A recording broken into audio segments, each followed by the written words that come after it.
I'll start over. Good afternoon, everyone. At this time, I would like to call to order the March 19th, 2026 regular board meeting of North County Transit, San Diego Railroad. Before we begin, members of the public who may be viewing the meeting on the district's YouTube page, please note that in order to make a public comment during the meeting, you must connect to the meeting using the Zoom link provided on the agenda. In addition, you must also register by sending an email containing your name or phone number and the agenda item on which you wish to speak to clerk@nctd.org. I'll go ahead and turn to Suhail Rodriguez, our clerk of the board, who will take a verbal roll call for attendance. Thank you. Madam Chair Bhat Patel. Here. Vice Chair Sinella. Here. Board Member Martinez. Here. Board Member O'Hara. Present. Board Member Garcia. Here. Board Member Joyce. Present. Board Member Desmond. Here. Board Member Edson. Under the provisions of AB 24. You can please unmute yourself. We are unmuted. We are unmuted.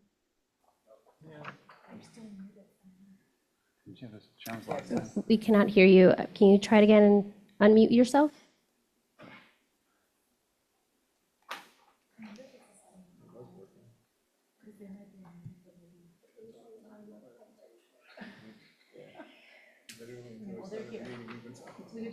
Oh, really? I can say this in a minute, but they are.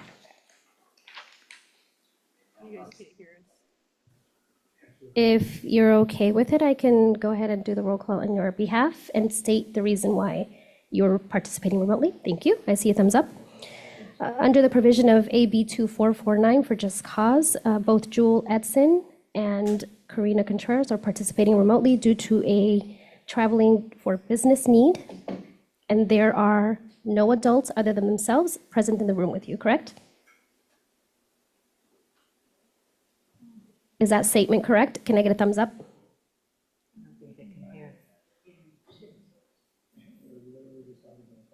Mhm.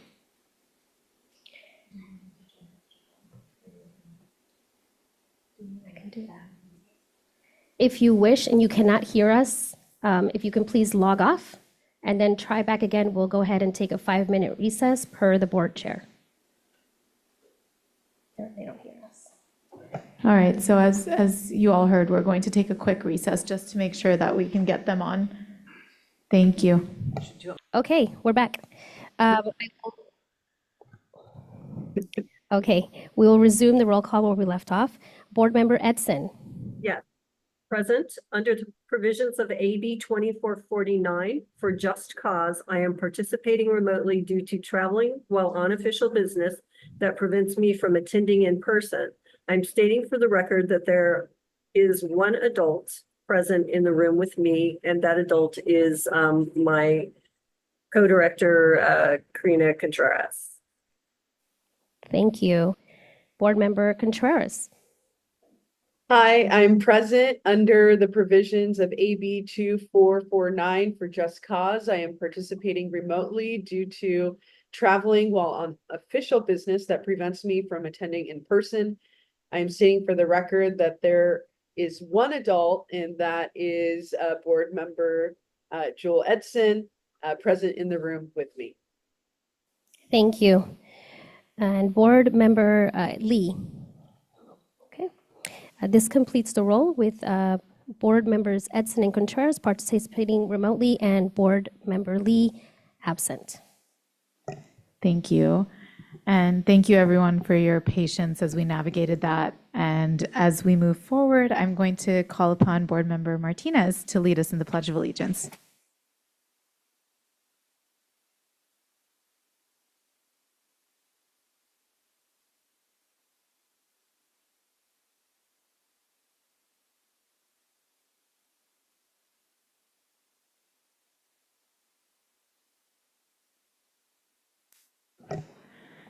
Thank you.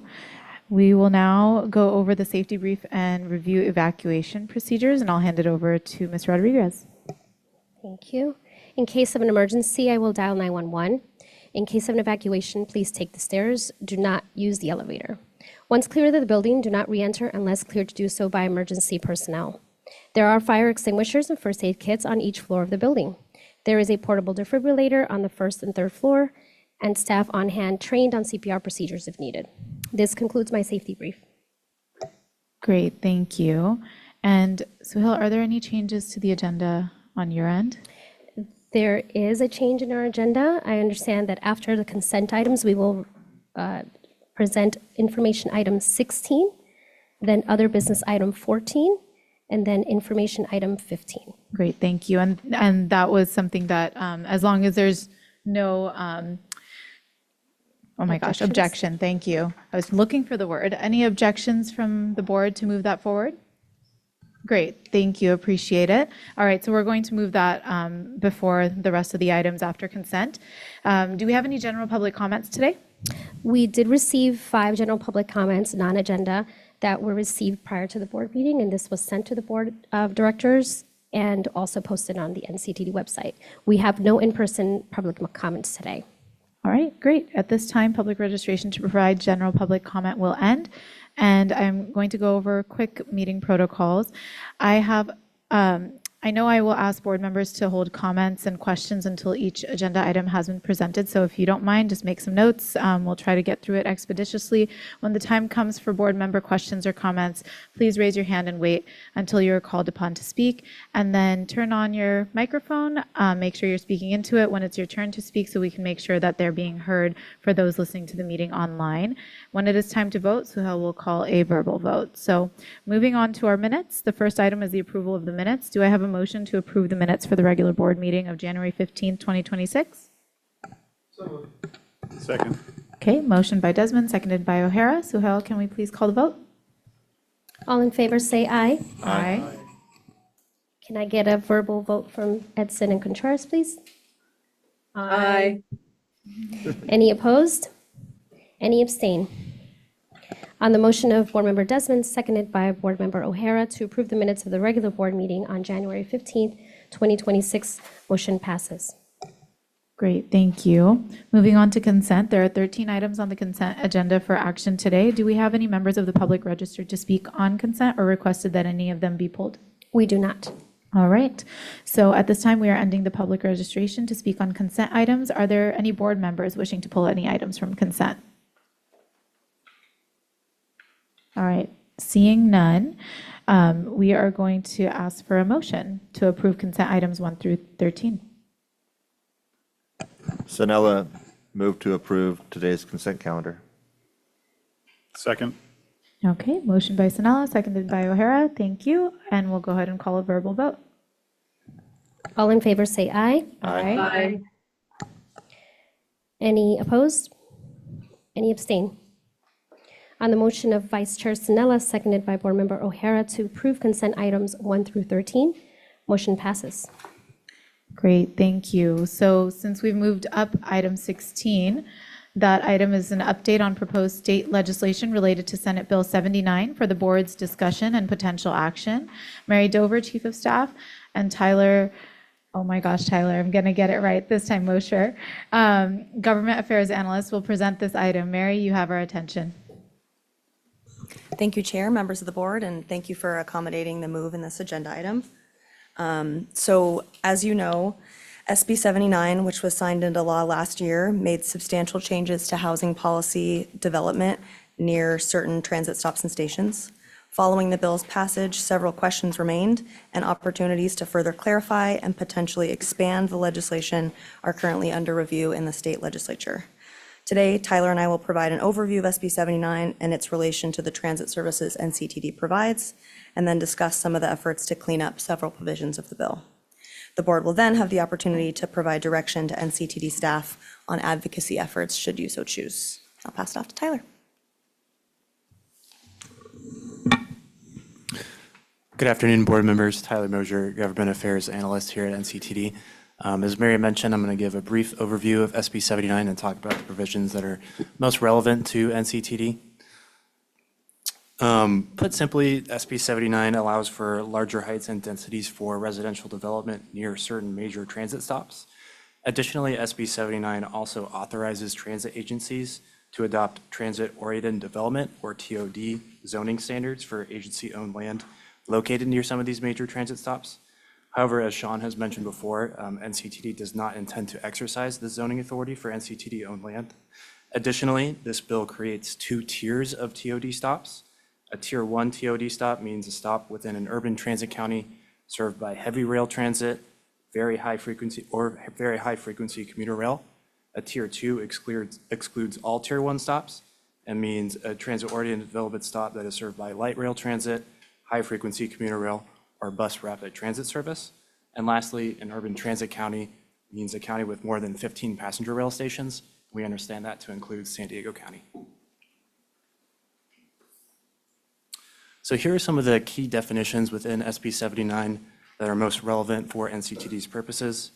SB 79 defines commuter rail as a public rail transit service that does not meet the standards for heavy rail or light rail and excludes California high-speed rail and Amtrak long-distance service. SB 79 defines high-frequency commuter rail as a commuter rail service that operates with a total of at least 48 trains per day across both directions. Very high-frequency commuter rail means a commuter rail service with at least 72 trains per day across both directions. And light rail transit includes streetcar, trolley, and tramway service with no specification on service frequency.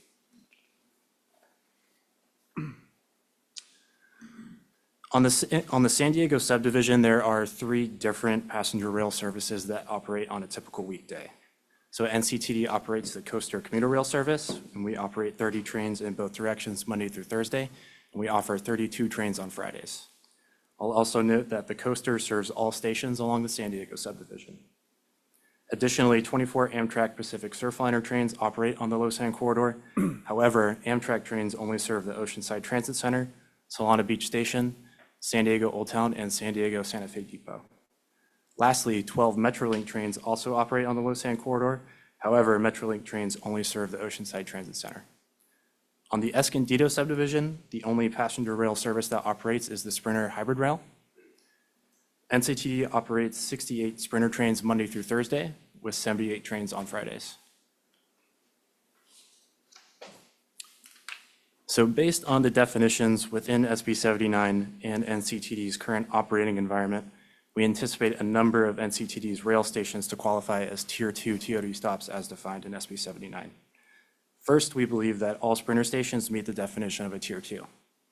On the San Diego subdivision, we believe that the Oceanside Transit Center, San Diego Old Town, and San Diego Santa Fe Depot stations also meet the definition of a Tier 2. Another provision in SB 79 requires SANDAG as the region's metropolitan planning organization to create a map of designated TOD stops and zones in San Diego County. An official release date has not been announced. However, we anticipate that SANDAG will release the map in the coming months. And now I will pass it back to Mary to talk about proposed state legislation that would amend SB 79. Thank you, Tyler.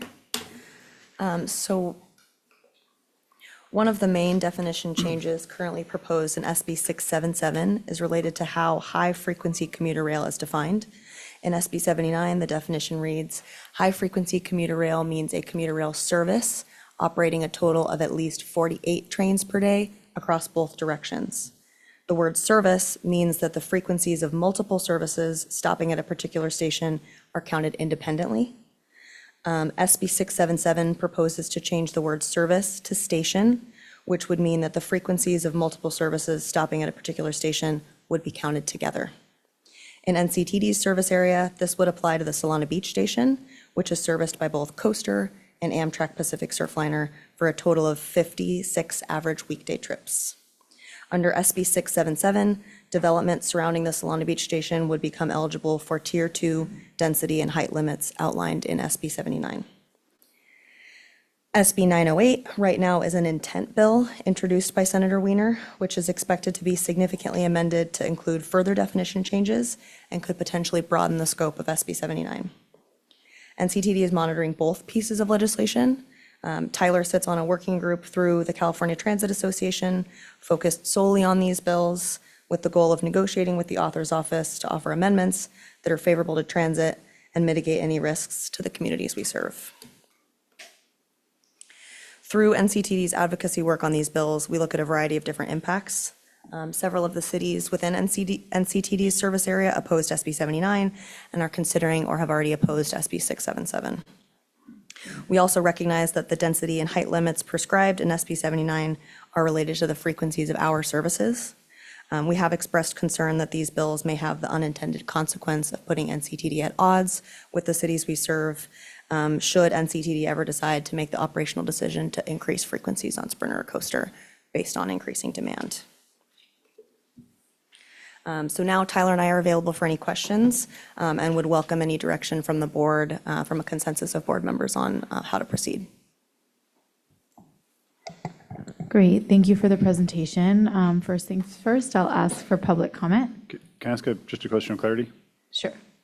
So on in SB 79, when it moves these bills for these developments forward, do they automatically come by right or ministerial, or is that once we go beyond this is just an identification bill, or this automatically sets them at? In other words, if you go to the Housing Authority Act and you go to the HCD handbook, it defines these as by right or ministerial. Is that the case? And when does that designation happen? So in SB 79, there is a streamlined ministerial process. However, I am by no means a housing expert, and so I would request that maybe you confer with your city attorney on that point. Yep. Thank you. Thank you. If we're going to keep going with questions, we do have to check in on public comment. There are no Yeah. public comments for Great, this thank item. you. All right, we'll now move on to board questions and comments. Okay, go ahead, Board Member Joyce, and then I will also look up there because I see Board Member Edson raising her hand. I'll just quickly say that July 1 would be the date that it's intended to be enacted as ministerial. So we could start seeing applications go on file July 1. We already have several developers sending threatening letters over their rights, and it's not even in effect yet. So this timing is really, really rough. And when I happened to be in Sacramento yesterday having conversations, even with this cleanup, it seems like we're going to have a 6-month gap no matter what, where we're going to end up in legal issues because nothing that they try and pass this year looks like it's going to get done on an emergency basis to preempt that 6-month period of time between now and Jan 1, when a new law would go into effect. Board Member Edson, and then I'll come back down here. Thank you, Chair.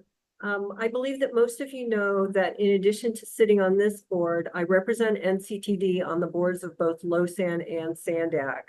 Like you, I was appointed to this board by my city at only 3.4 square miles with a population of 12,900. Solana Beach is a tiny city, but a tiny city with a train station. So as you can imagine, the one-size-fits-all nature of the SB 79 bills, and I say bills including all three, is deeply concerning. As staff reported, 2 bills, SB 677 and SB 908, have been created by State Senator Scott Wiener to clean up his original SB 79. But instead of cleaning up SB 79, as staff pointed out, SB 677 is an expansion bill. SB 77 is rife with changes, clarifications, and unclear definitions which do not address the key concerns surrounding SB 79, concerns that have been raised by cities and transit agencies statewide. The ambiguities in these bills, rather than encouraging support of expanding public transportation or enhancing rail or rapid services, are instead disincentivizing cities away from embracing new or expanded public transportation within their jurisdictions by further eroding local control. Tying land use requirements to rail transit frequency is problematic for many reasons. As we're all aware, service frequencies can vary due to reasons both within and outside of our agency's control. Funding levels change, stations and stops are added, subtracted, or relocated. Bridges need to be repaired and bluffs collapse. In addition to these poorly crafted rushed bills, these poorly crafted rushed bills do not contemplate, capture, or support the data-driven, well-considered, balanced local and regional plans that have taken cities and counties years to craft. In recognition of these and other concerns, the boards of transit agencies and MPOs throughout Southern California, including LA Metro, Orange County Transit Authority, OCTA, Losan have unanimously voted to oppose unless amended positions to these bills.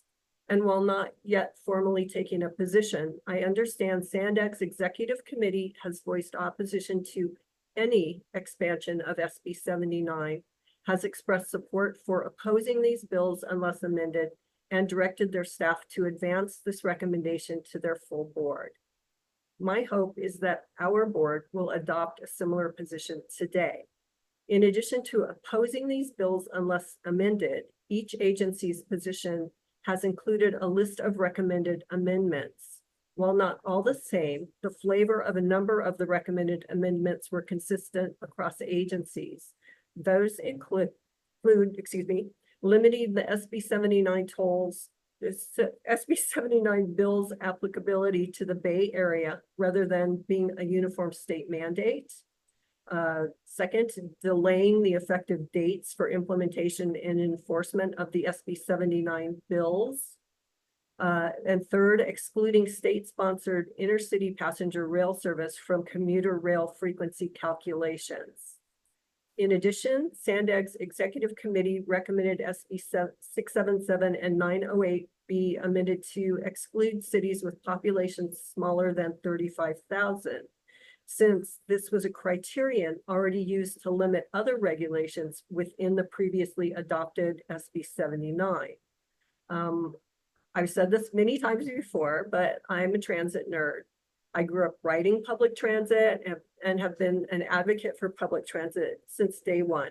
I support affordable housing at all levels, and I'm a problem solver by nature.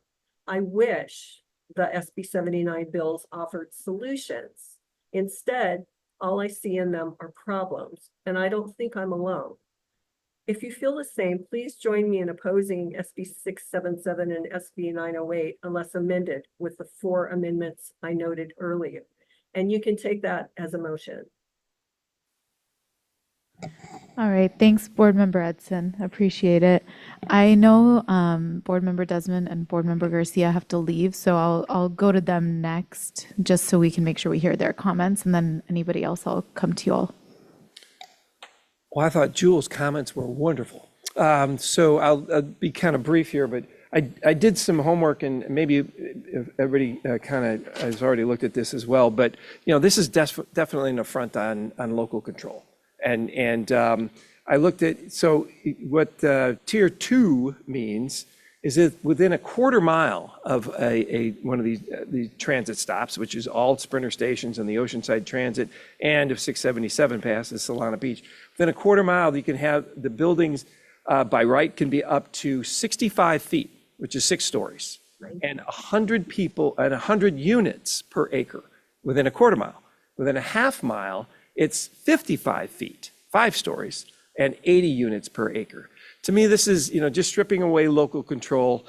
We are a transportation committee and board here, and we're supporting the efforts of transit, but I think this local control is just an affront to all of the cities that are served by NCTD and throughout the state. But so I'll second. I got a question. I guess to oppose SB 79 is like moot at this point because that's already been passed. Okay, so it's to oppose the amendments, even though I oppose 79 as well. But I'll second the motion that Julia put forward on to oppose, 677 and 908. 908. Be honest with you, I'd even, I don't know if it's okay with the maker of the motion, that we also oppose SB 79 to include in that. If that's okay with the maker of the motion, I'd second that. This is local control being stripped away, and I was glad to see many of the cities here had already taken a position, and I think this board should too. Thank you.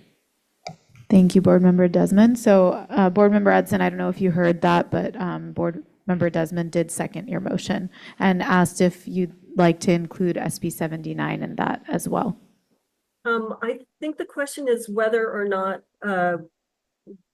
it makes any difference to oppose SB 79. I know that the list of cities was presented who did oppose SB 79, but it has already passed in and been signed by the governor. So I'm not sure opposing it at this time makes a difference. Could someone staff-wise weigh in on that? Yeah, I'm happy to answer that question. It has been signed into law, so I think we can convey our opposition to the provisions of SB 79 by sending a letter to the state legislature opposing SB 677 and SB 908. All righty, so that answers that. Thank you. Okay, moving right along, I'll go ahead and ask Board Member Garcia if you have anything. So it would. No, go ahead, sorry. All right. So without repeating much of what's been said, I think the initial discussion on the motion that we just heard is right on. It's an affront to local control. This is something that's been going on for a while now, and we oppose it and we oppose it and we question, but yet it continues. And as far as for Escondido, these provisions could seriously change the dynamics of our city. So without having from our council an official against it, but here I would absolutely vote in favor that we oppose this. Great, thank you. I'll just go down the line. So Board Member O'Hara, and then did you, yeah, Board Member Joyce, did you have something that you want, and then I can go back. Okay, sure, sounds good.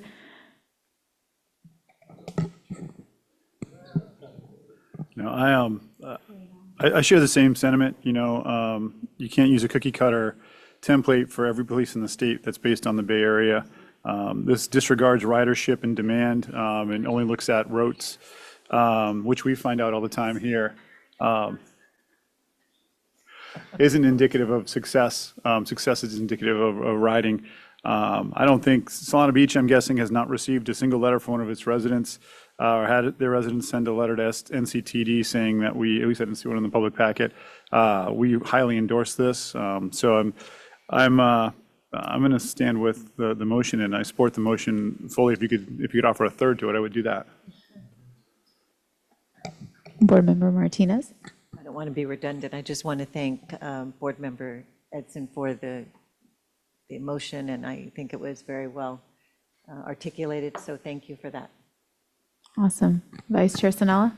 Yeah, I'll keep it short. I agree with the motion and what everybody's already said, and I've said it before. You know, I think, at least I'll speak for myself, I definitely am, for the most part, in general, supportive of transit-oriented development, but it really needs to be done in the right places, and those projects should be evaluated locally, and they should be evaluated on a case-by-case basis.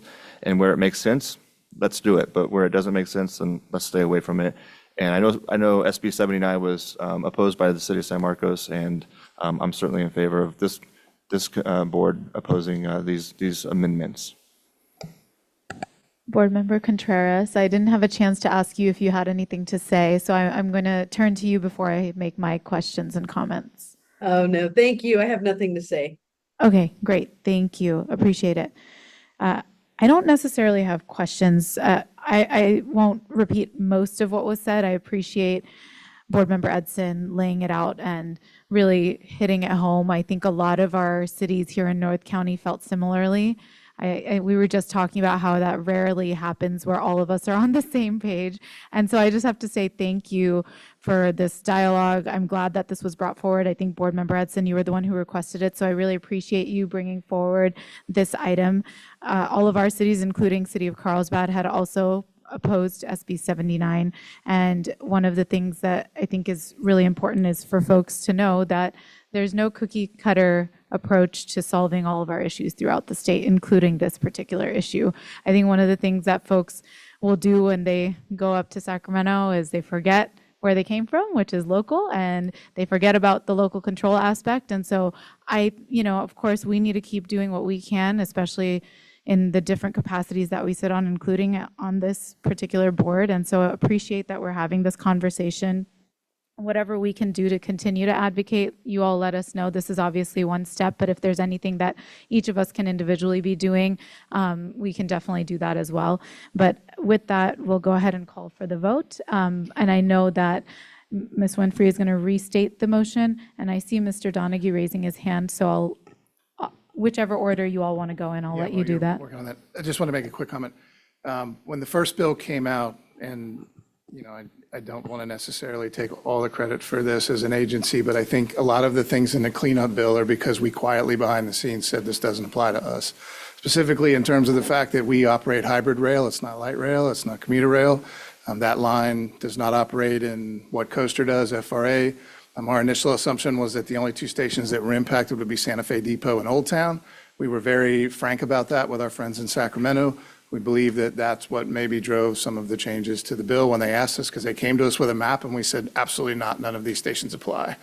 Part of our concern, which came out of it right out the gate, and it's kind of a little known factoid for a lot of people, but transit agencies already have a carve out to do things that aren't necessarily prescribed through the cities.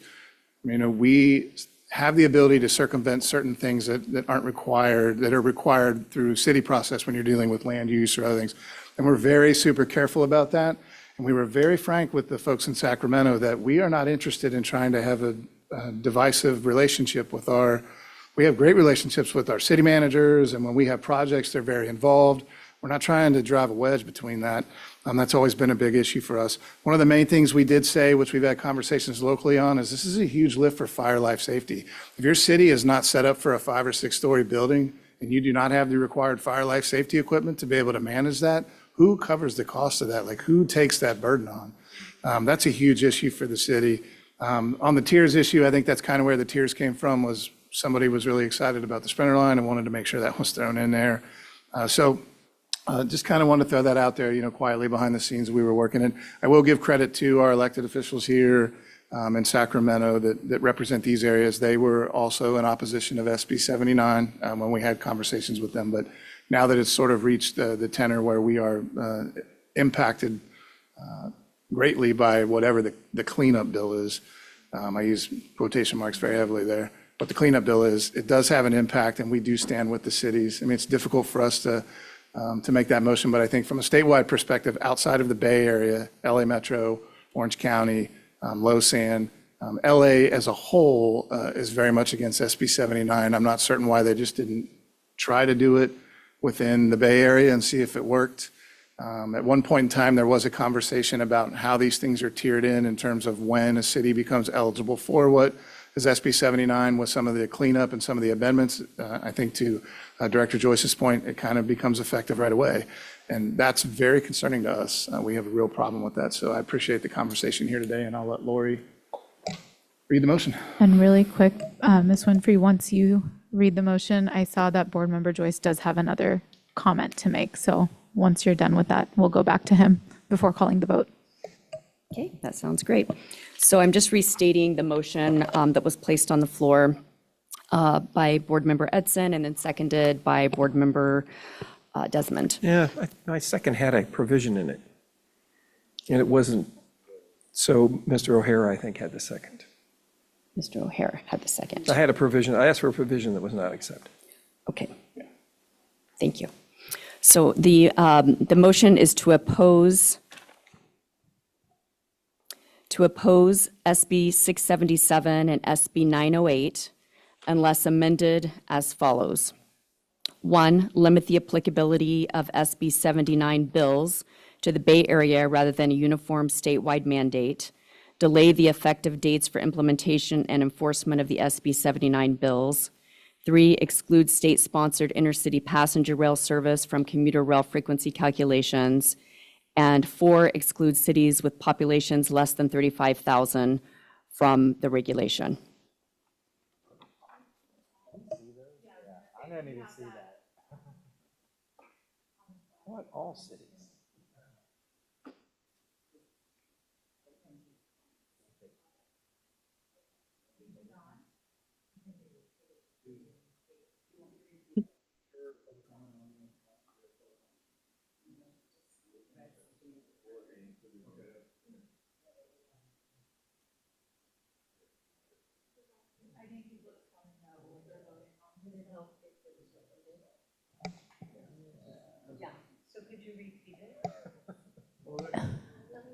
Yeah, if it helps, we'll pull it up and then we can just work on that piece and manage the language.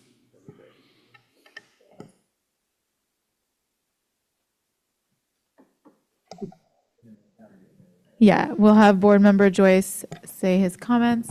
We are in the process of bringing forward, if folks are wondering what's going on, we are in the process of bringing forward what amendments would be included in physical form so everyone can see that. So just some clarification on the bill itself. It does offer cities a chance to do an alternative plan to plan for the housing that is included with, that is required per the bill. But those maps, as was referred to earlier, are coming out from Sandag, and Sandag has yet to release them. So for us to do an alternative plan of where we will include the housing that is required under SB 79, we would need to know the preliminary maps so that we could then plan. So, you know, as you can tell, it's March, and if it goes into effect in July, there's like no reasonable way to actually do that process before July. So that's one of the big reasons that we were talking about it a lot at Sacramento. I do also want to just say, like, building housing is something that we do need to do. I'm just saying it because I don't know that we talk much about that, but you know, the exclusionary nature that our housing has gone to be in. I was talking with somebody else before the meeting started. We have, unfortunately, this track record of folks climbing up the ladder and then pulling it up behind them. And just recognizing that housing is one of those systems that we need to also bring the next group up. So folks that do not own a home now do need those opportunities. I understand that there's a lot of pushback because this feels like where we could fix something with like a small hammer, we're bringing in the sledgehammer to do it. And I just want to speak to that because it is important to the people that we serve that they, you know, be able to live near the place they work, ideally in the cities that you and I all know and love. So I just think we should also be talking about that too, so that we make sure that we're including the change of mindset that we want to be welcoming to new homeowners and to make new homes for folks.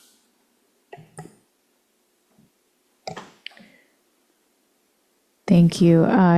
Board Member O'Hara, do you have something to say? I don't want to blanket that opinion is shared with the entire board across the way. I don't necessarily know that I would call that description accurate. I think when we're all looking for a solution that actually addresses the problem and accomplishes something, and right now, the problem with the state mandate isn't just that it overreaches, it's that it doesn't accomplish its goal.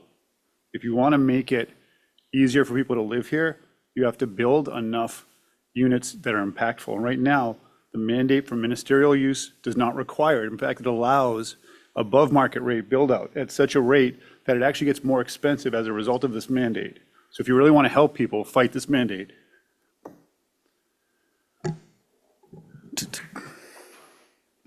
Go ahead. It seems like you have something to say as well. Yeah, I guess I wasn't saying that anyone here was directly saying that that's the case, just that we hadn't talked about housing being really important. And I know that this is a side of the debate where if we're going to actually make housing affordable, there are a lot of things we need to do. Building housing is one of those things. And unfortunately, that's the thing that gets pushed the most from Sacramento. But there are many things that we need to do to make housing affordable. So I wasn't trying to ascribe anyone a particular opinion on this, just bringing something forward that I didn't see on the table. Okay, thank you. Yeah, it sounds like we are all at least in agreement that what Sacramento is doing is not necessarily something that we're excited about. 100%, there are a lot of issues that we have, including the housing crisis, that I think we're all grappling with and trying to figure out how to address. So I appreciate what you shared, both board members. Thank you for sharing that. Mr. Donaghy, I think you had something to say. Yeah, just as it relates to some of the transit initiatives, I think, and I appreciate the work that the cities have done. We've been successful on a few fronts, putting in housing developments and getting them approved by the board as of late. We've got Rancho del Oro, we've got Melrose, we've got some work that's being done at the beautiful Oceanside Transit Center that'll be done pretty soon. We've got work in Carlsbad. Our Escondido Transit Center is on the run. You know, and I want to make sure we do highlight those. And I think to Director Joyce's point, it is an important conversation. We do need to keep that in the mix. You know, I think part of the concern that we have agency-wide is that we already have those really good relationships with people when we're talking about like what we want to build. Sometimes they don't always work on the time frame we want, but eventually we're at that space. And I think Melrose and RDO, I think, are an example of that, where we focused primarily on, you know, median to low-income housing. And that's really what we wanted, affordable housing for folks in that zone to be able to manage those things. And we're going to keep doing that. That's not for us to oppose this so that we're not having those conversations with anybody. We want to keep pushing forward with those items. I mean, especially if we have the opportunity in the land to do that. So I appreciate all the comments from the board. And then before we move on, I just wanted to say, Board Member Joyce, I agree, we do need to have a deeper dialogue in general. I mean, that's something that I talk about at our city level too, around how we can actually create real affordable housing. I think a lot of times we get high density, but they tend to be luxury condos. And so I totally understand from, you know, I think that's what I heard from maybe even Board Member O'Hara, that you were saying the same. So it sounds like we're all on the same page in that particular regard, that we do want to try to address that crisis as much as we can, but have the control to do so. So great. All right. So moving on, this is the motion. This has the 4 amendments that Board Member Edson had put forward. So for those that needed that visual, including myself, I'm a visual person, so I appreciate this. Go ahead and take a look. And then once everyone feels comfortable, we are going to go ahead and take a vote.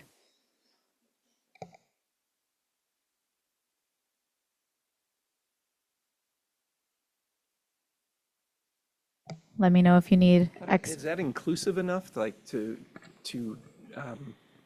derail the, for lack of another term, the efforts along the Sprinter line? Or is this, does this not address that? I don't know. That's a good question. Yeah, Ms. so Dover. as Sean mentioned, there is some ambiguity about how the Sprinter is characterized. It is hybrid rail, and so it doesn't fall into a neat That's a technicality. neat definition of commuter or light rail. Looking at the definition of light rail, it is incredibly specific, and so we can surmise that it probably would not be considered light rail.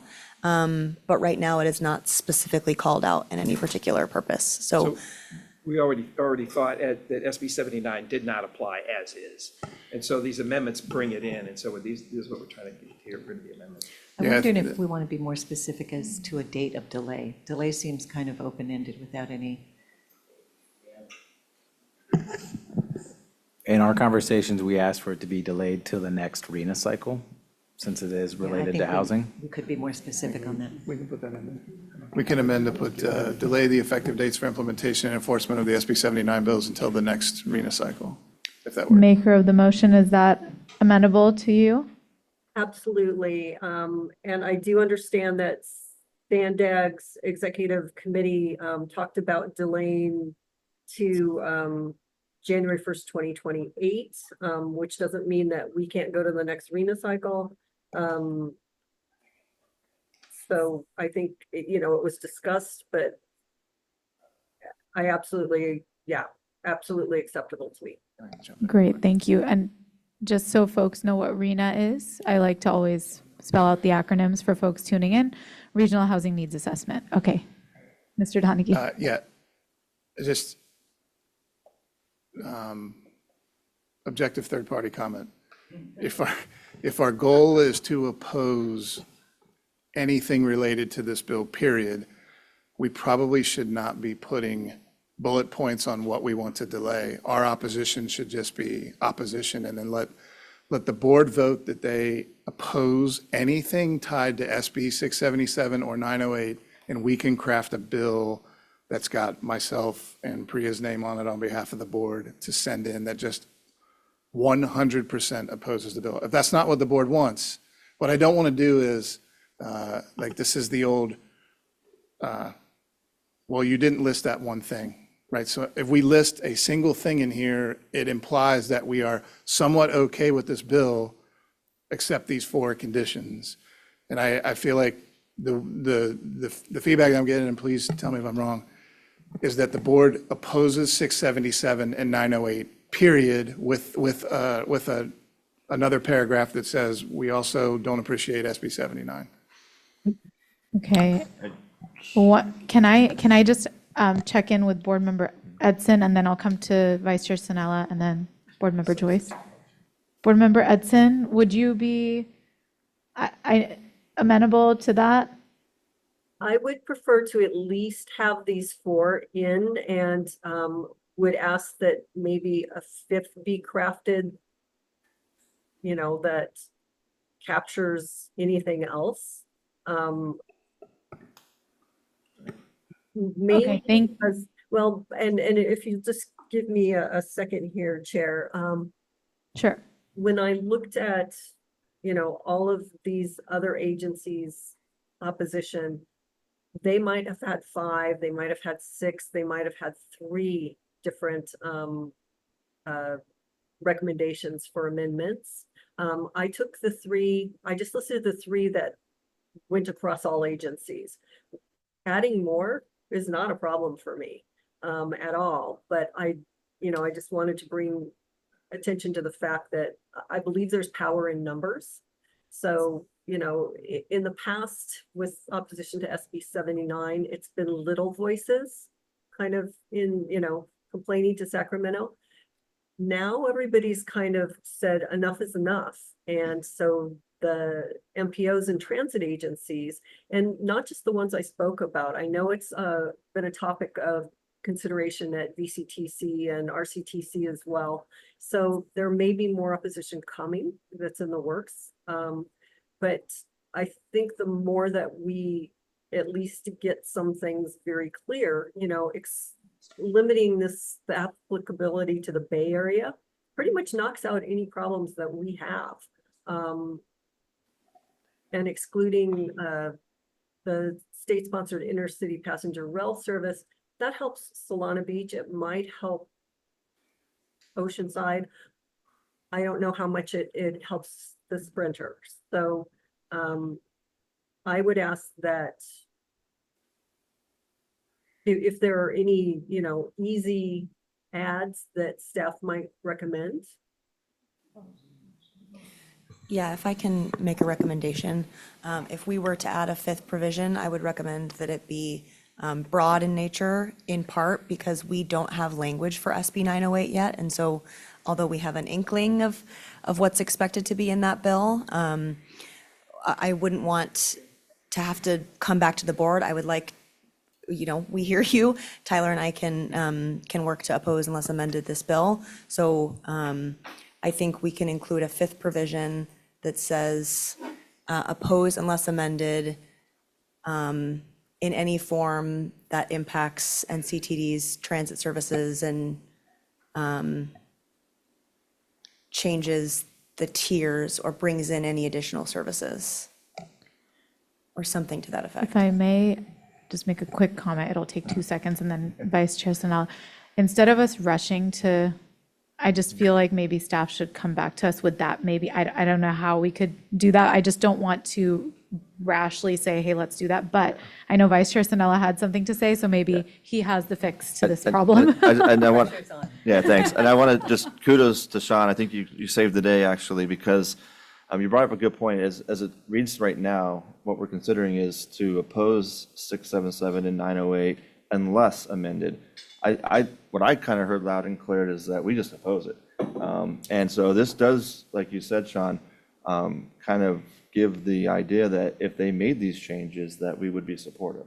And so I know you had some additional comments that you wanted to add, but I think a smarter approach to all of this, and I can make a substitute motion too, is not to try to decide this and finalize this right here at the dais, but we all had an opportunity to give staff our feedback and our concerns, and then give them the appropriate time to craft an actual opposition on our behalf, and they can bring it back to us. I don't know if there's any time sensitivities to this, but probably something you can turn around fairly quickly.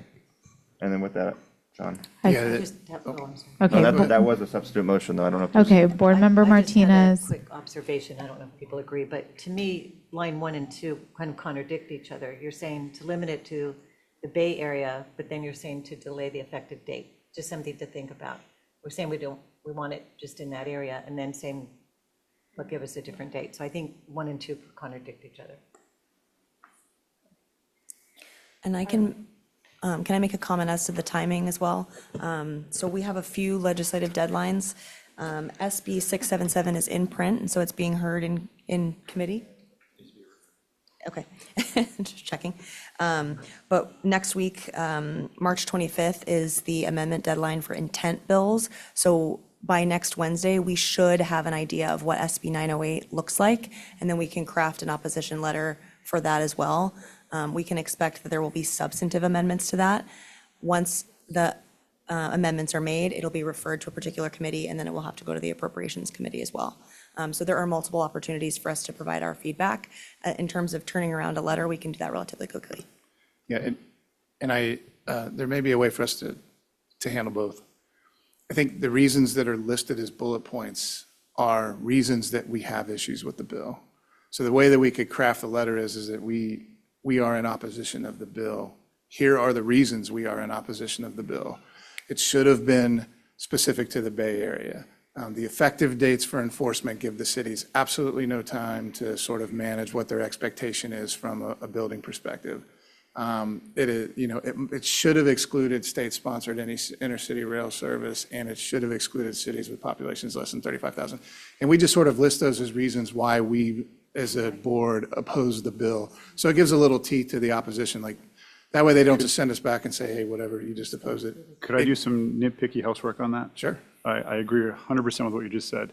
I would like to just say the reasons, instead of saying the reasons are, reasons include.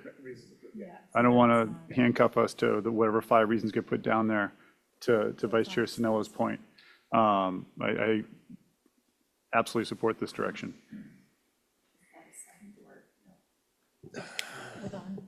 I'm going to make sure I address the comments by Board Member Edson. I see her hand raised. Go ahead, Board Member Edson. So would it be possible for us to, at the board level, give direction to oppose, that we oppose these bills unless amended with the amendments, with the list of amendments to follow, so that at least we get this on the record in a public way that's more powerful than just sending a letter? Because we all sent letters for SB 79 and they were ignored.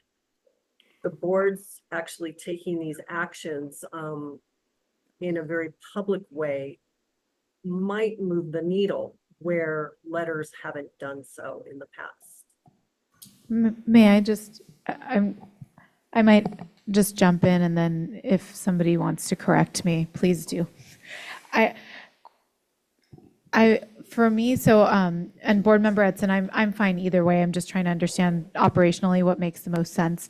But from what I understand, it sounds like if we were to fully oppose both of these bills, and we included provisions around what are some of the things as to why we are opposing these bills, and making sure that we're not excluding others, that at least from what I understand, and again, please correct me if I'm mistaken, it would be in the record that those are the reasons as to why we are opposing those bills, correct?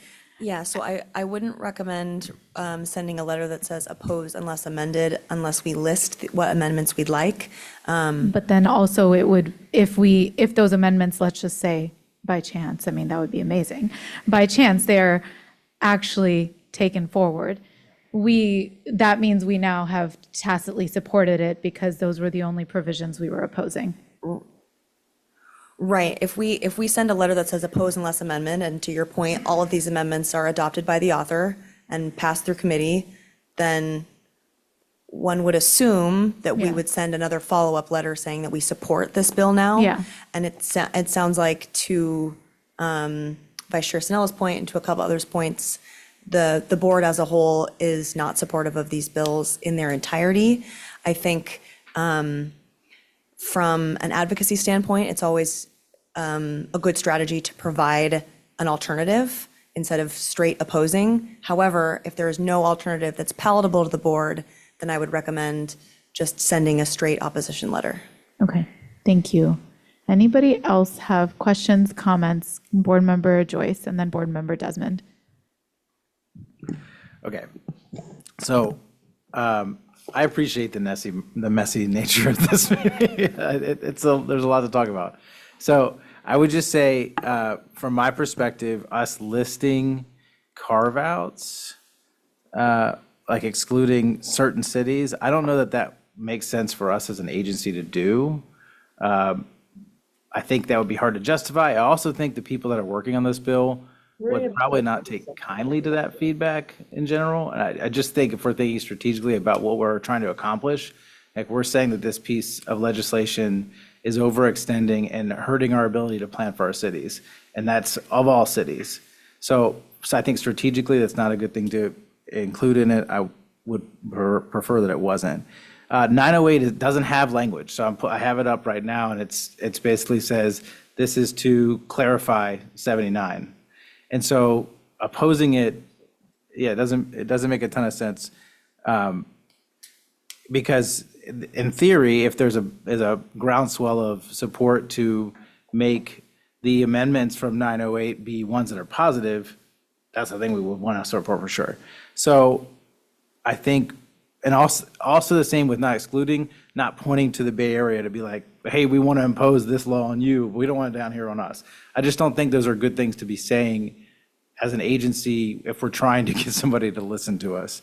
While I know that we have feelings about it, I think we can do a letter, and this would be what I think we could do that would make the most sense, and a letter just opposing expansion of SB 79 as it's currently exists, and to delay the implementation until the next arena cycle.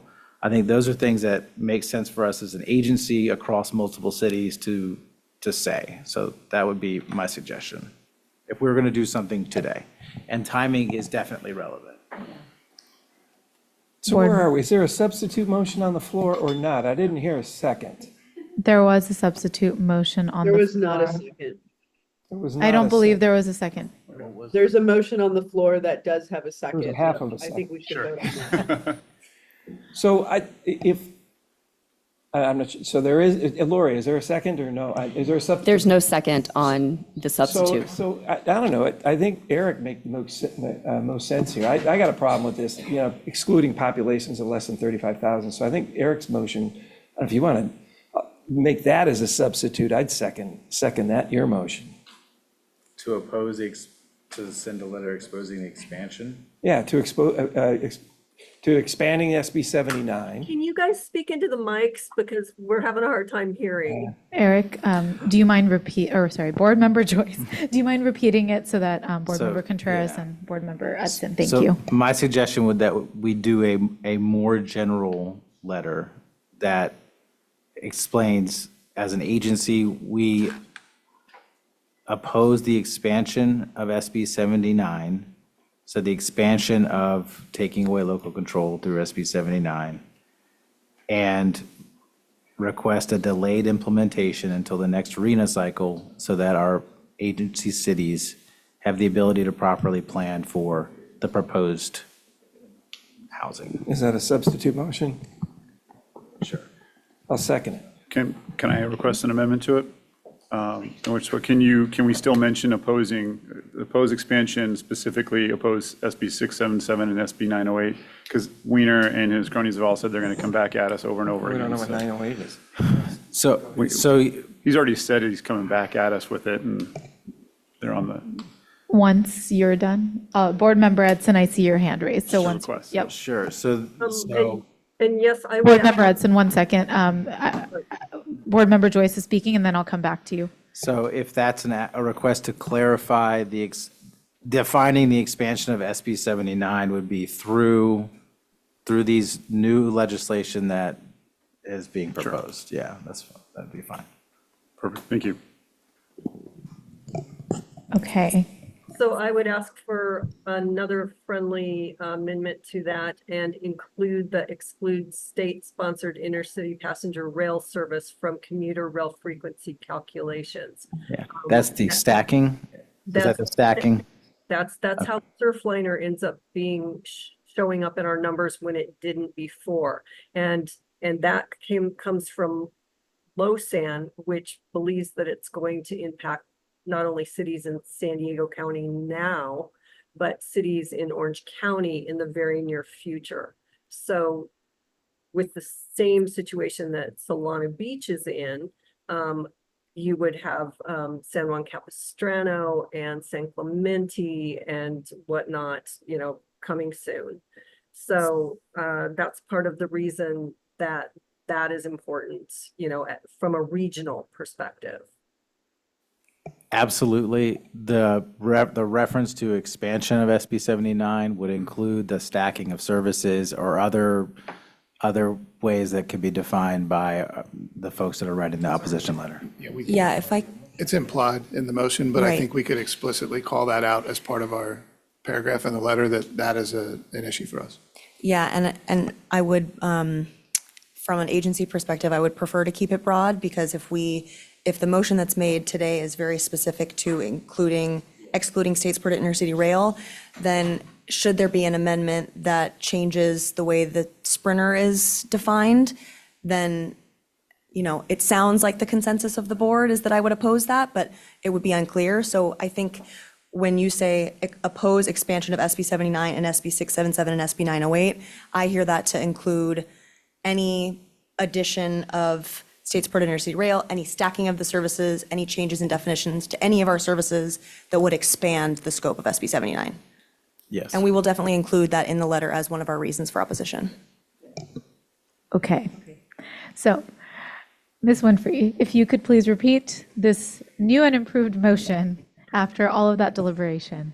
So just for clarification, the second friendly amendment that was requested, Is that being is- added to the motion that was seconded. Is it theoretically already included but appreciated as a technical matter? Understood.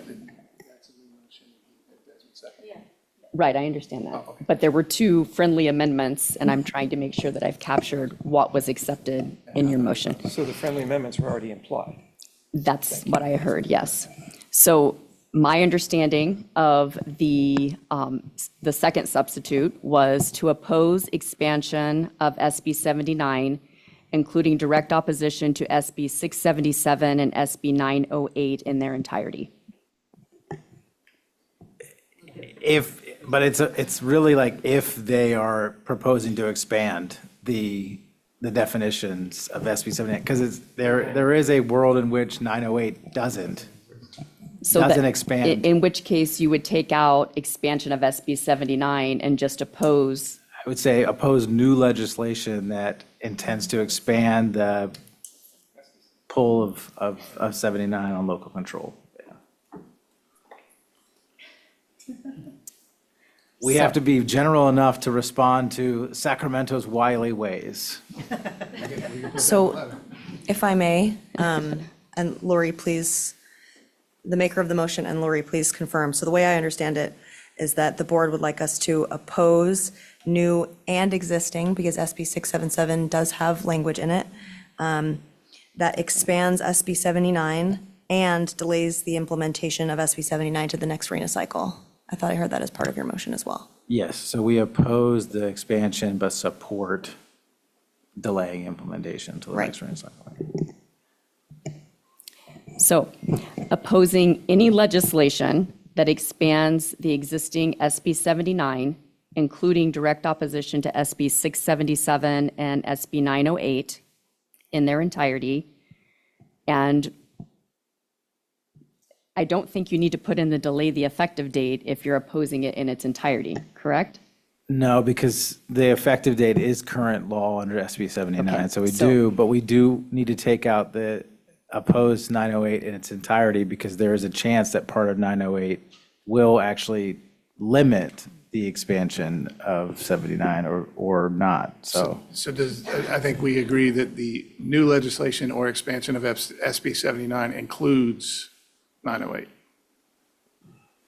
Right, so when we say oppose new and existing legislation that expands SB 79, that includes SB 677 as it's in print right now, and it could include SB 908 if SB 908 expands SB 79. Separately, if any new or existing legislation delays the implementation of the next RENA cycle, we would support that. Correct. I say that because the tying to the next RENA cycle could actually come in 908.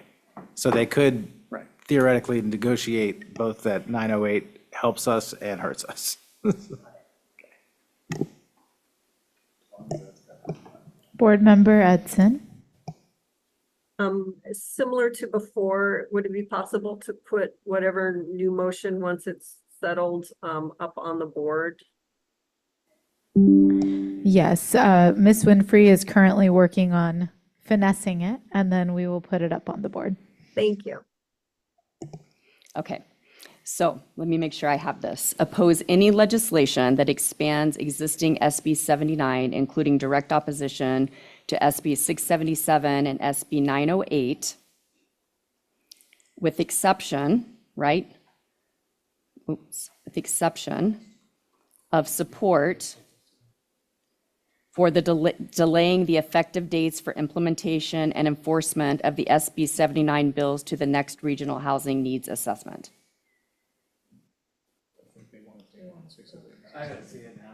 I think, Let me put it up. I think you could take out the specific mention of SB 677 and SB 908. I think it's captured under, The expanding existing. Yes. Any legislation. yes. Okay. Got it. I mean, there is, it's just not defined. Okay,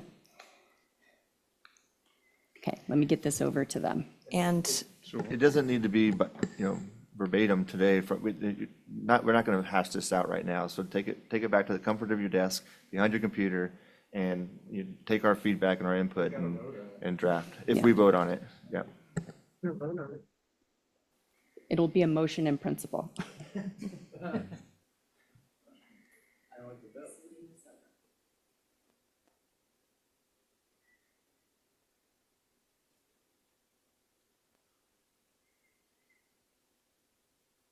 That's a beautiful train.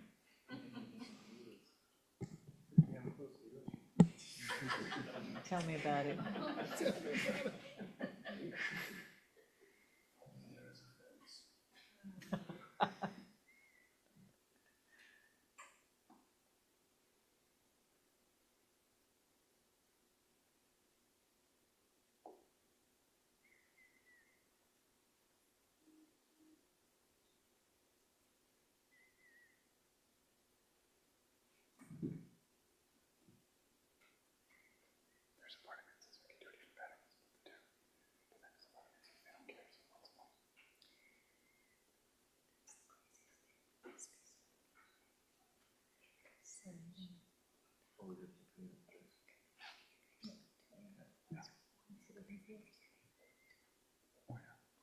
For those wondering what we're doing, we are just waiting on the motion to show up on the screen.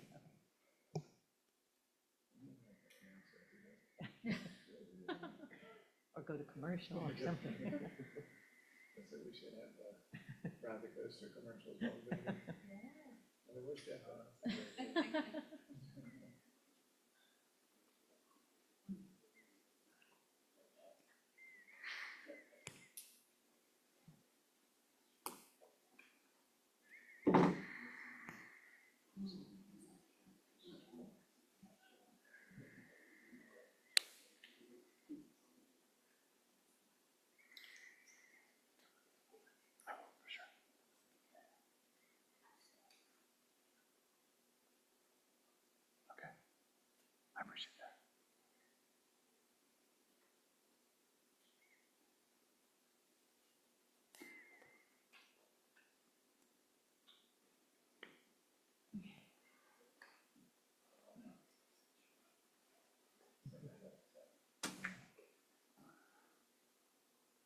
All right.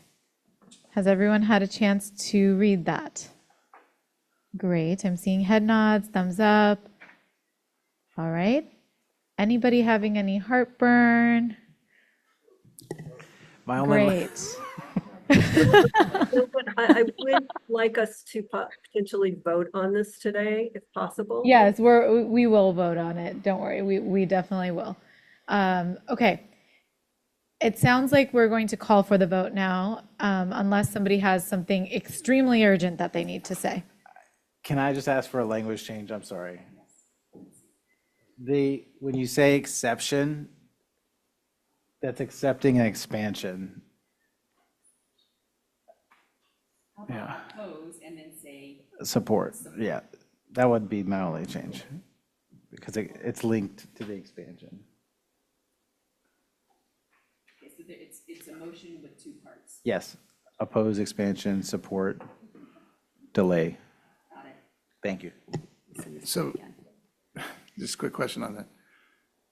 Are we supporting the delay or are we demanding a delay? Demanding, but. Because I do think depending on I'll what we're take the trying to- 7 friendly amendments that I just heard. They could be separate bullets, right? Yeah. We can't. Oppose them, you know, I think that's a good point by Director Edson. Like, we're not going to send that sentence and then sign it. Obviously, we're going to send a letter that is based on this amendment here. So we could say that, we could break it up into pieces so that it's implied that we are not in support of X, but we would request that there be a delay in the implementation of whatever came from the original bill. Okay. Do we need to see it again, or are we good? Okay. Okay. Can we see it in a different font? Yeah, can you make it pink or? Make it red.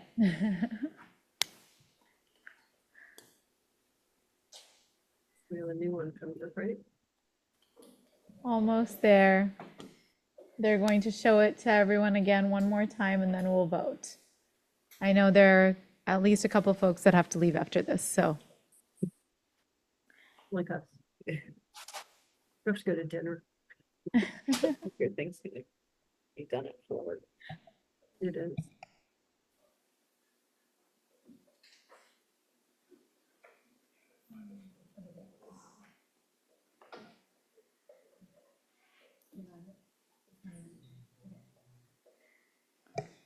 All right, we are just about to, never mind. I thought it was about to pop up. So.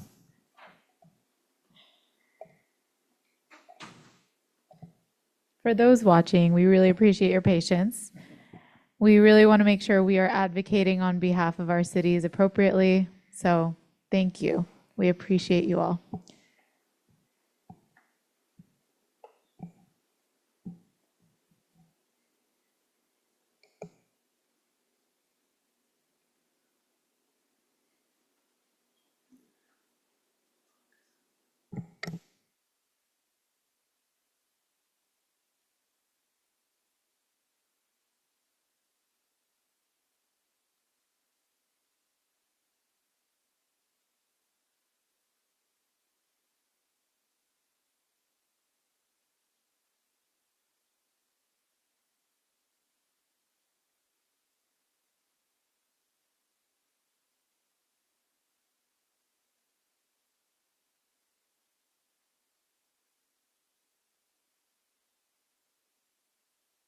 Like, if it's in Verdana versus Times New Roman, I feel like we'll feel better about what we're I trying to think do I here. did Helvetica. Helvetica, little wingdings.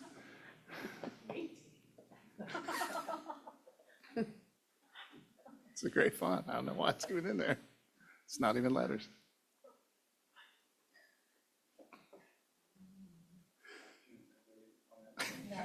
Yeah. Dr. Joyce, any further comments?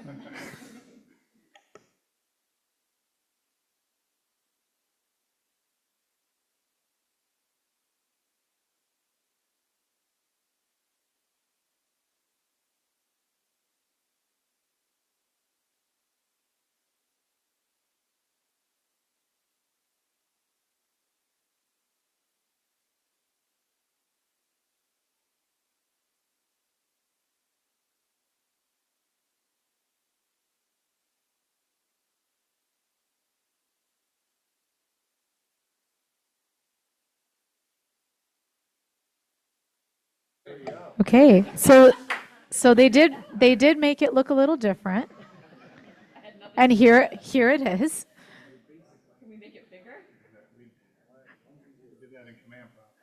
Yeah, looks like some code here. Okay, so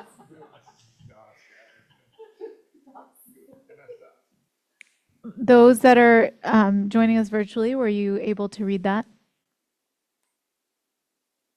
Not yet. Okay, working on it. Can you see it? You're muted, but I'm reading your lips and it sounds like you're saying something along those lines, that you're in the process of reading it still?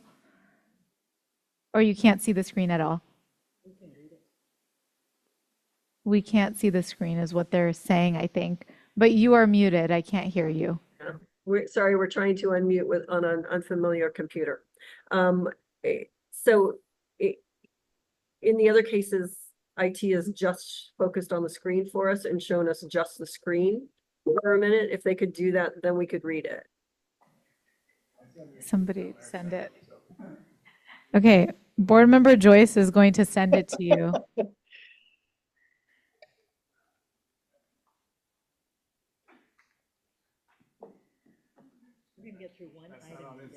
Yeah, this is the one.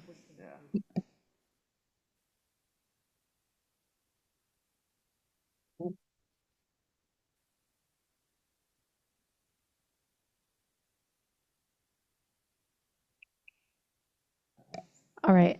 I'm just going to ask at least here, everyone here has seen this. Okay, great. Virtually, have you all seen it? We're looking at it now. It just came. Great. I will give you a minute and then we're going to call for the vote because we are almost at 3:30 and this is just one item that we've got through. So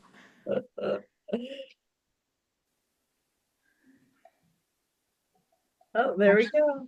Yay, that was what we were looking for. great. All right, let's call the vote. That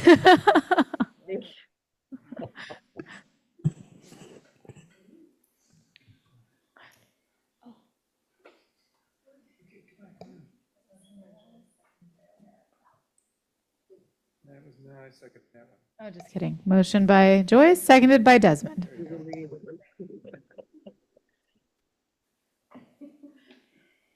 Okay.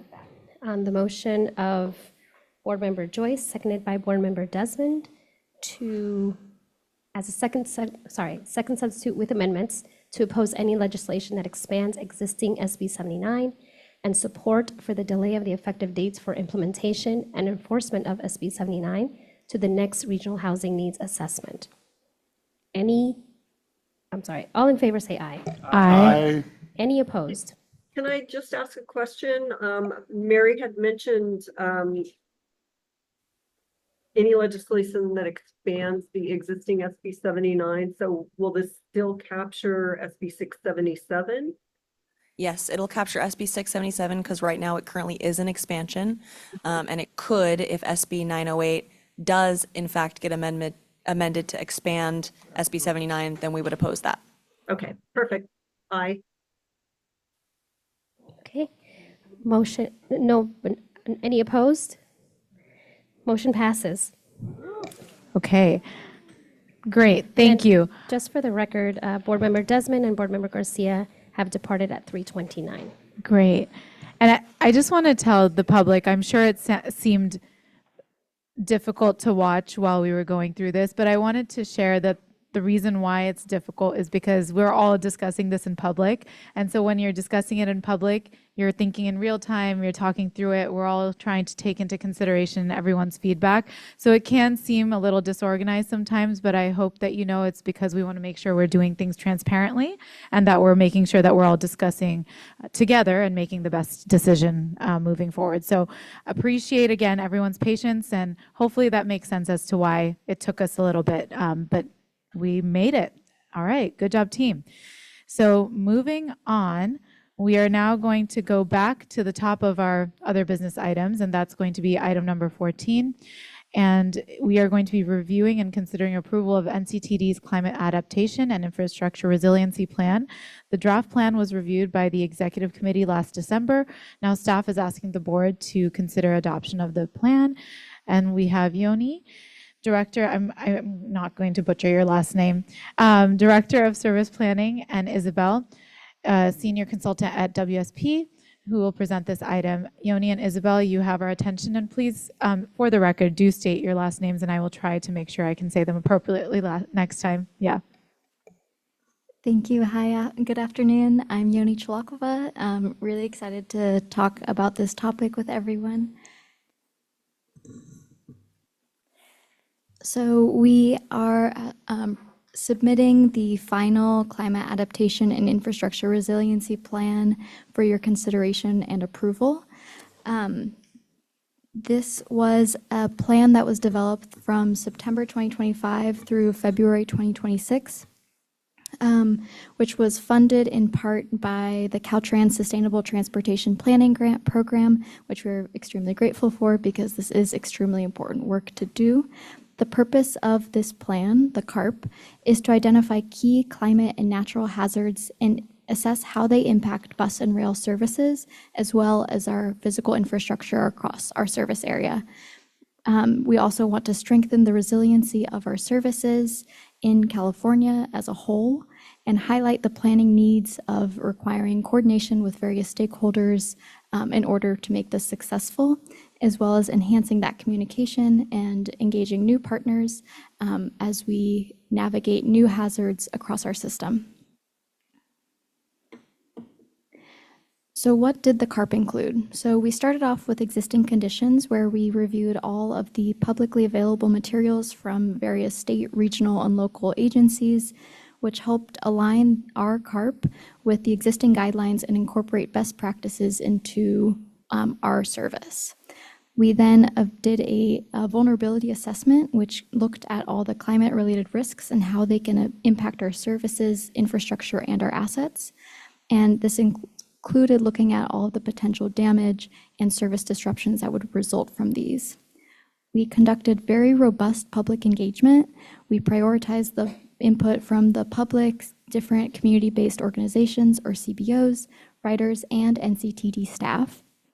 The goal was really to understand which hazards affect riders most and where. Using all of this research, the vulnerability assessment, and the public feedback, we developed a set of potential adaptation strategies, and we brought everything together into this plan, which helps NCTD plan for climate hazards and prioritize future investments. The vulnerability assessment was really a key portion of the CARP. It was conducted to identify the risks to NCTD assets and services from a variety of different climate hazards. So we looked at a range of climate hazards as seen on the screen here. Of these, the vulnerability assessment found that the primary climate hazards affecting NCTD are coastal flooding with sea level rise, fluvial flooding, heavy precipitation, and extreme heat and humidity. Although the threat of landslides, extreme wind, wildfire, seismic, and tsunamis do exist, they do pose a comparatively lower risk to the agency and the services that we provide. NCTD then analyzed the various impacts that these hazards do, particularly these primary hazards on that top part of the table, on the system in terms of the impact to operations, as well as the financial impact and the impact directly to our passengers, including key social vulnerability concerns. We identified the most impacted routes, stations, and facilities across all of our services, looking specifically at the different modes, but then also looking at the compounded impacts of different hazards impacting key stations. As mentioned, a really key part of this was the public engagement. We know that the public is going to be impacted by this, and we want to make sure that they're being heard in this process. We gathered the feedback from the communities, especially those reliant on public transit. The public engagement process consisted of a variety of different types of engagement. Some included public engagement events, virtual open houses, public online and in-person surveys, focus groups with both CBOs and NCTD staff from both the rail and the bus side, as well as an advisory committee that represented key local stakeholders, including cities, and different organizations that provided critical feedback on the development of the CARP. Through this process, I think a really key part of it is developing these relationships with these various stakeholders. They played a really key role in both disseminating the information, getting the surveys out to the public, but then also developing a relationship that now is really key for implementing some of these solutions going forward.